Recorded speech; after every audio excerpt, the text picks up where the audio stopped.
Praise the lord. రండి మనం ఈరోజు 33వ కీర్తన చదువుకుందాం.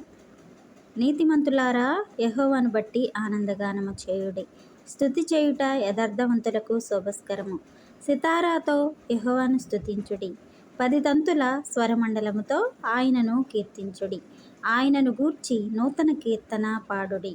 ఉత్సాహధ్వనితో ఇంపుగా వాయించుడి. యెహోవా వాక్యము యథార్థమైనది, ఆయన చేయునదంతయు నమ్మకమైనది. ఆయన నీతిని న్యాయమును ప్రేమించుచున్నాడు.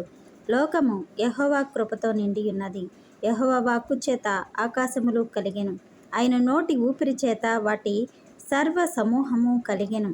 సముద్ర జలములను రాశిగా కూర్చువాడు ఆయనే. అగాధ జలములను పొట్లలో కూర్చువాడు ఆయనే.